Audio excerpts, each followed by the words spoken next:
sometimes when I'm saying something to my husband, he interrupts me and tries to fill in whatever he thinks I'm going to say. Sometimes he finds the right word and I let it slide, but sometimes he fills in with something completely different and I get quite annoyed. We've talked about this, so he actually knows that I don't like it, so why does he still do it? To understand this, we have to think about something that we all use, but that we're usually not aware of. Pauses, or the silences between phrases. I've actually spent at least 7 years trying to figure out how and when and why we pause. Or as a friend of mine said, you know, you've spent 7 years researching nothing. But it's not really nothing. When we pause, the pause is a kind of communication in itself. Just imagine the following situation. 2 people, early on in a relationship, and one says, "I love you." Well, what a long and ominous pause. The longer the pause becomes, the smaller the chance of a positive reply becomes. Or to imagine a less loaded conversation. "Can you give me a ride to work tomorrow?" Yes. Ouch.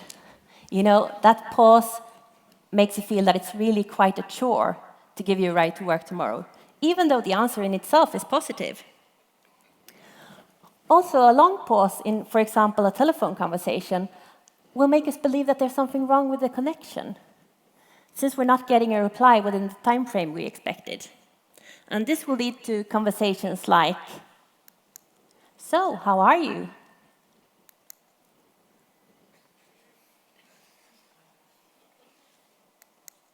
"Hello?"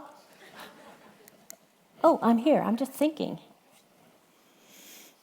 So, what does this mean? Shorter pauses are always better? Well, it's usually not that easy.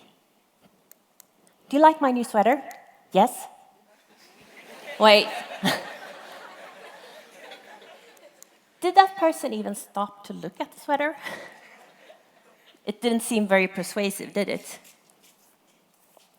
So depending on our social and cultural and linguistic backgrounds, we will have different perception of what is an acceptable pause length. There's a classic example, a study done in 1985.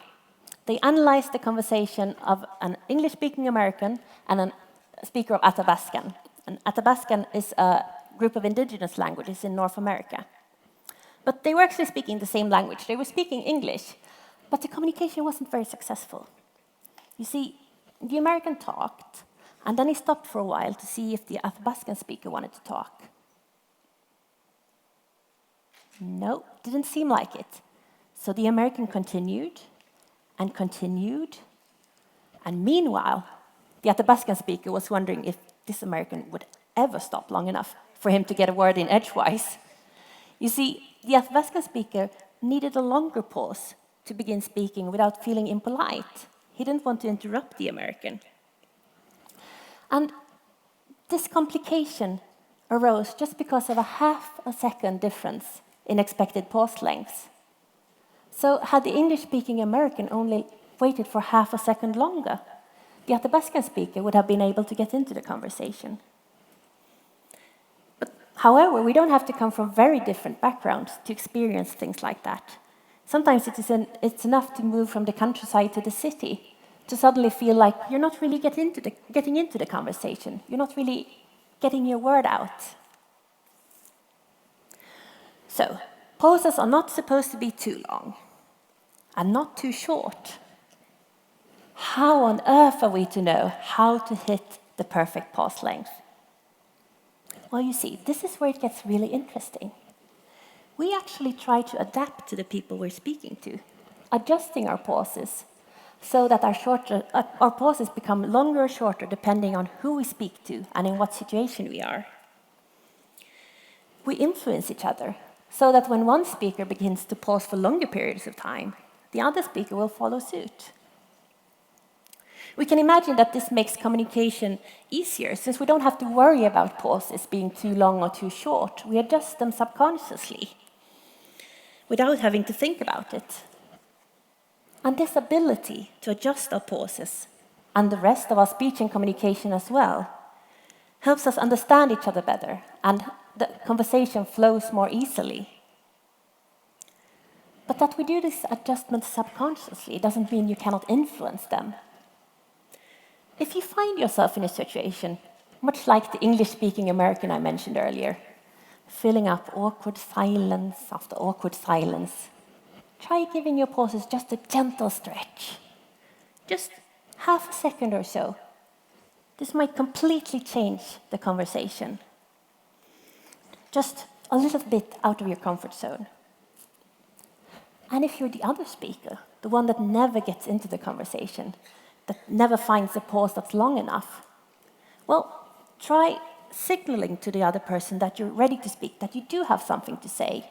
You can use your body language, or you can use an audible inhalation, just to alert them to you having something to say. We often think we're helping people when we're filling long pauses with talk. And long pauses really do trigger us to start speaking. But sometimes this helpfulness makes the conversation rather unbalanced. What then if we want to produce the perfect pause? What characteristics should it have? Well, maybe a little something like the pause I just made. You know, long enough to get your attention, but not long enough to make you think that I've completely lost the plot. On the verge of becoming uncomfortable, but making the words following it feel like a relief. Finally then, let's return to my first question. Why does my husband interrupt me? Well, this might seem like a trivial question, but I'm sure many of you have been in similar situations. Often it will go something like this. And then I'm going to meet with Karin. No, that's not what I was going to say. You see, I tend to stop and think in the middle of a sentence. And the length of my pause makes my husband think that I've forgotten what I'm going to say. And he tries to help me by filling in whatever he thinks is probable. He doesn't realize that I'm actually just pausing to plan what to say. And sometimes I actually think I've become desensitized to long pauses after having studied them for so long. But either way, it's evident that we have very different expectations of how long a pause should be. So the advice I'd like to give to him, and actually to all of you as well, is to become more aware of yours and other people's pauses. Experiment with them. Make them longer, make them shorter. See what happens to the conversation. And sometimes, dear husband, just let that pause last half a second longer. Thank you.